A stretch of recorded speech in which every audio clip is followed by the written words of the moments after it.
Hello दोस्तों, आप सभी को इलेक्ट्रॉनिक्स टू एम्प्लॉयमेंट के सफ़र में स्वागत है। और आज का हमारा टॉपिक है, एक वैकेंसी आई है। वो वैकेंसी किस में आई है? तो ISRO में, मतलब इंडियन स्पेस रिसर्च ऑर्गेनाइजेशन में वैकेंसी आई है। ठीक है।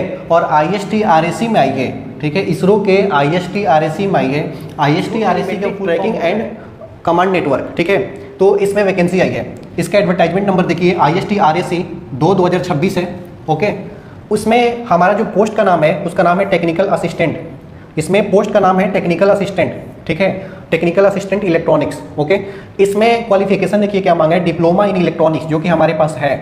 डिप्लोमा इन इलेक्ट्रॉनिक्स, इसमें मार्क्स भी नहीं बोला है कि हमें 60% से ज़्यादा चाहिए। बहुत सारे वैकेंसी में आपको बताएगा कि इलेक्ट्रॉनिक्स से डिप्लोमा किए हैं, जिनका 60% से ज़्यादा मार्क्स है वही अप्लाई कर सकते हैं। इसमें कोई मार्क्स का वो क्राइटेरिया नहीं है, बस इलेक्ट्रॉनिक्स का डिप्लोमा होना चाहिए। और सभी को पता है कि सबका मार्क्स 60% से ज़्यादा ही रहता है, 70 से तो कम किसी का नहीं रहता है। ठीक है, तो ये हो गया क्वालिफिकेशन। सिर्फ और सिर्फ इलेक्ट्रॉनिक्स, इसमें नो एक्सपीरियंस, कोई एक्सपीरियंस भी नहीं मांगा है, सिर्फ इलेक्ट्रॉनिक्स का डिप्लोमा किए हैं आप, तब आप इस पोस्ट के लिए अप्लाई कर सकते हैं। ठीक है, सबसे बड़ी बात की नंबर ऑफ वैकेंसी कितनी है, तो देखिए सारे कैटेगरी वाइज यहाँ पे वैकेंसी मैं लिख दिया हूँ। इसमें ध्यान से देखिए, ST कैटेगरी का एक सीट है, ओनली वन ST का। और उसका पोस्टिंग कहाँ होगा? अगर आप सिलेक्ट हो जाते हो ST से हो तो आपका पोस्टिंग होगा उमियम मेघालय। ठीक है, यहाँ पे आपको जाना होगा नौकरी करने। नेक्स्ट है OBC का भी एक वैकेंसी है। OBC का भी एक वैकेंसी है। इसमें आपको अगर आप सिलेक्ट हो जाते हैं तो अंडमान एंड निकोबार जो आइलैंड है वहाँ पे आपको पोस्टिंग मिलेगी। नेक्स्ट है SC कैटेगरी का। SC में एक वैकेंसी है, अगर इसमें सेलेक्ट हो जाते हैं Satish Dhawan space centre STSC Andhra Pradesh में आपको पोस्टिंग मिलेगी। नेक्स्ट है EWS का, उसका भी एक वैकेंसी है और वो बेंगलोर में पोस्टिंग मिलेगी। ठीक है। नेक्स्ट है UR का, UR का भी एक वैकेंसी है। टोटल UR का 2 वैकेंसी है, लेकिन सेपरेट कर दिया है कि एक वैकेंसी UR का जो है वो त्रिवेंद्रपुरम के लिए है, नेक्स्ट UR के लिए जो एक वैकेंसी है वो बेंगलोर के लिए है। तो हमारे पास टोटल नंबर ऑफ वैकेंसी कितना है? 6। टोटल नंबर ऑफ वैकेंसी 6 निकला हुआ है। ठीक है, बहुत सारे स्टूडेंट इसमें डिमोटिवेट हो जाएंगे जो अभी नए नए तैयारी करना चालू किए हैं। मुझे पता है कि वो छोड़ेंगे। क्यों छोड़ेंगे? अरे यार OBC का एक सीट है, क्या करेंगे, एक सीट पे हम मेरा थोड़े होगा।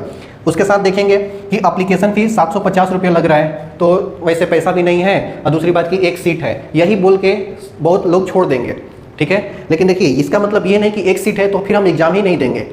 और इसमें कभी भी एक सीट 2 सीट से ज़्यादा आता ही नहीं है, तो फिर क्या आप इसरो की एग्जाम नहीं दोगे लाइफ में? डिप्लोमा इलेक्ट्रॉनिक्स से किए हो तो फिर ये गलत होगा। ये मौका मिला है, ये नहीं होता है कि मतलब जितना लोग अप्लाई कर रहे हैं सब लोग सिलेक्ट ही हो जाएगा। लेकिन आपको यहाँ पे अप्लाई करके और अपना देखना है कि मेरा कितना तैयारी हो चुका है, मेरा क्या इफिशियंसी है। कम से कम एग्जाम में बैठेंगे, एक मौका मिला है, आपको एग्जाम का लेवल पता करने को मिलेगा। आप तैयारी कर रहे हो, और अच्छी बात होगी कि हम क्या पढ़े हैं क्या नहीं पढ़े हैं, सब एनालिसिस करोगे, धीरे धीरे आपका इंप्रूवमेंट होगा लेवल। ठीक है, तो आपको एग्जाम देना है।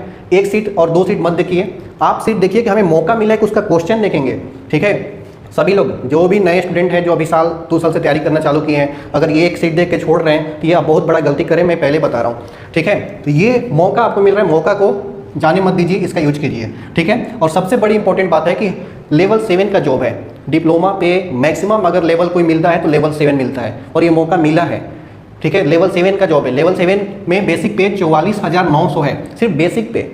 बेसिक पे प्लस अलाउंस। अलाउंस में यहाँ पे बहुत सारे अलाउंस हो जाएगा। डियरनेस अलाउंस, महंगाई भत्ता, जो कि 60% अभी मिल रहा है सेंट्रल गवर्नमेंट में। उसके बाद HRA, हाउस रेंट अलाउंस। ठीक है, उसके बाद TA, ट्रेवलिंग अलाउंस, बहुत सारा अलाउंस यहाँ पे मिलेगा आपको। ठीक है, अब सोचो ना कि बेसिक पे का 60% निकालो, कितना होगा? इसका 60% निकालो, जो भी आएगा उसको इसमें ऐड कर दो।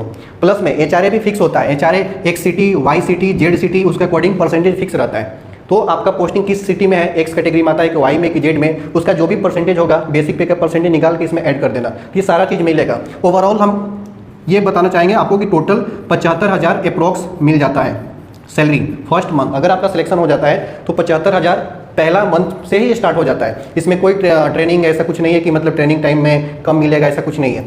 ठीक है, तो देखिए बहुत ज़्यादा अच्छा पेमेंट है। और उसके बाद इंपॉर्टेंट चीज़ बात करते हैं कि ऑनलाइन कब से होगा, तो 27/6 से, मतलब इसी मंथ से, आज से स्टार्ट हो चुका है। और ये कब तक चलेगा? अगले महीने में 20 तक, मतलब 20 जुलाई तक चलेगा। ठीक है, टाइम भी बता दिया कि 11:55 लास्ट होगा 20 जुलाई को। कोई 11:56 में करेंगे कि 12 बजे तक टाइम रहता है, तो ऐसा नहीं है, 12 से नहीं, 11:55 है, ध्यान से देख लीजिए।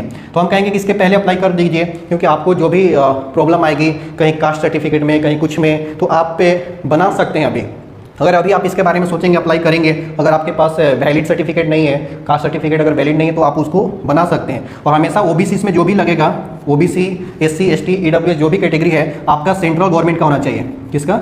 सेंट्रल गवर्नमेंट का। स्टेट गवर्नमेंट वाला लगाओगे आपका फॉर्म रिजेक्ट हो जाएगा, क्योंकि सेंट्रल गवर्नमेंट का जॉब है तो सेंट्रल गवर्नमेंट ही चाहिए इसमें, ठीक है। कैटेगरी सर्टिफिकेट सिर्फ ओबीसी की नहीं बात कर रहे हैं, सभी के लिए बात कर रहे हैं, सेंट्रल गवर्नमेंट की चाहिए। नेक्स्ट, अब डेट ध्यान रखिए, इसके बीच में आपको ऑनलाइन कर लेना है। उसके बाद अप्लीकेशन फीस 750 रुपये लग रहा है।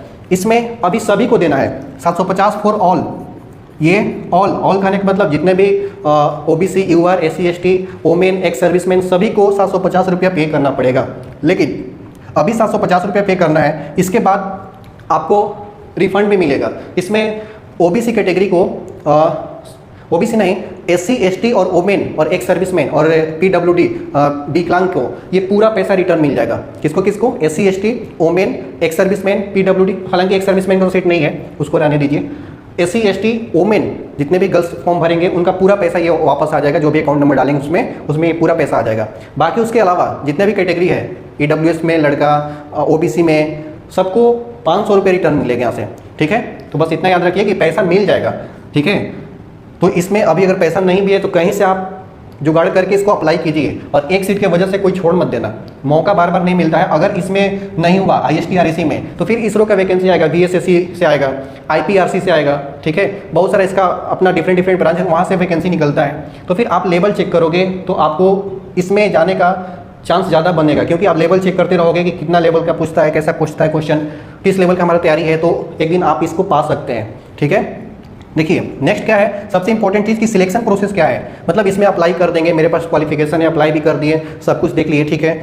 तो अब एग्जाम देना है, कैसे सिलेक्ट होना है इसमें? तो सबसे पहला रिटन टेस्ट होगा, इसमें सबसे पहला रिटन होगा, कंप्यूटर बेस्ड टेस्ट होता है, CBT ऑनलाइन एग्जाम होगा, ठीक है। MCQ 80 नंबर का होगा, मतलब 80 क्वेश्चन आपसे पूछा जाएगा, जो एक एक क्वेश्चन का 4 ऑब्जेक्टिव रहेगा, ऑब्जेक्टिव टाइप का क्वेश्चन रहेगा, ठीक है। इस 80 क्वेश्चन को सोल्व करने के लिए टाइम 90 मिनट दिया गया है, 1.5 घंटा का टाइम मिलेगा, आप 80 क्वेश्चन बनाओ, ठीक है। राइट आंसर दोगे, अगर इस 80 क्वेश्चन को अटेम्प्ट कर रहे हैं, जो भी आप अटेम्प्ट मार रहे हैं, तो इसमें राइट आंसर दोगे तो 1 मार्क्स मिलेगा, और रॉन्ग आंसर करोगे तो -0.33 मार्क्स मिलेगा, ठीक है। माइनस है मतलब टोटल में से आपका घटेगा ही, अगर गलत जितना लगाओगे उतना ये घटेगा, ठीक है। मतलब इसको बोलते हैं 1/3 निगेटिव है, 1/3 निगेटिव है, 1/3 निगेटिव है यहाँ पे, ठीक है। तो याद रखिएगा एग्जाम टाइम में ये सब चीज़ ध्यान रखना है कि कितना निगेटिव है, तो 1/3 है, मतलब 3 ठो गलत करोगे तो पूरा 1 नंबर चला जाएगा, ठीक है, और 3 ठो सही करोगे तो 3 नंबर मिलेगा।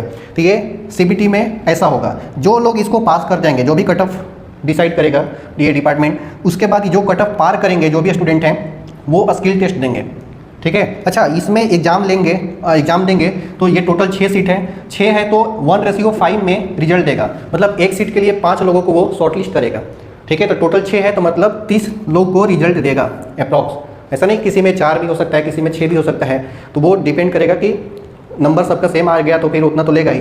तो ये एवरेज 1:5 रखा है कि मतलब 5 गुना रिजल्ट देंगे, मतलब टोटल 6 सीट है तो 30 लोगों को सिलेक्ट करेगा यहाँ CBT से। जो कट ऑफ पार करेंगे 30 लोग होंगे, उनको बुलाएगा कि स्किल टेस्ट आके दो, ठीक है। तो स्किल टेस्ट देखो क्या होगा, स्किल टेस्ट में और इंटरव्यू में दोनों में डिफरेंस है। कोई ये मत समझिएगा कि स्किल टेस्ट में मतलब हमसे कुछ क्वेश्चन पूछा जाएगा, क्वेश्चन पूछा नहीं जाएगा, आपको प्रैक्टिकली करके दिखाना है। टोटल मार्क्स जो होगा 100 मार्क्स का होगा, इसमें 2 क्वेश्चन पूछा जाता है। कितना? 2 क्वेश्चन, एक क्वेश्चन 50 नंबर का रहेगा, 2 क्वेश्चन पूछा जाएगा, उसको बनाने के लिए टाइम 3 घंटे का देगा, ठीक है।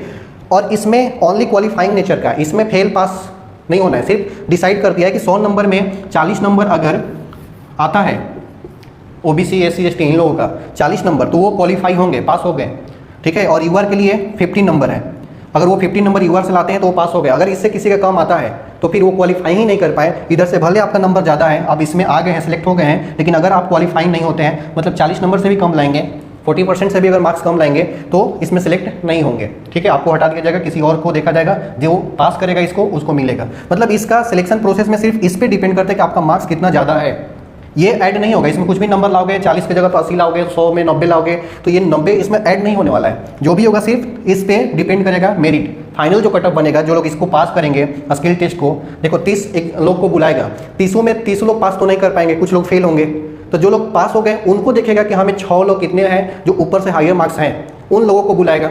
और साथ में वेटिंग लिस्ट भी रखता है, जैसे OBC की एक वैकेंसी है, एक को सिलेक्ट कर लिया, फिर एक या दो जो भी हो उसके अकॉर्डिंग वो वेटिंग में रखेगा इसके कम नंबर वाले को, कि अगर यहाँ पे जो सिलेक्ट किए हैं वो अगर नहीं ज्वाइन करते हैं किसी कारणवश तो फिर नीचे जो वेटिंग में उनको बुलाता है। ठीक है, तो फाइनल रिजल्ट मिलेगा तो 6 से ज़्यादा ही मिलेगा। और ध्यान रखेंगे कि आपको इस प्रोसेस पर ध्यान रखना है कि ये 90 मिनट में 80 क्वेश्चन करना है, मैक्सिमम एक्यूरेसी के साथ करना है ताकि मार्क्स बहुत ज़्यादा है, ताकि फाइनल मेरिट बन जाए।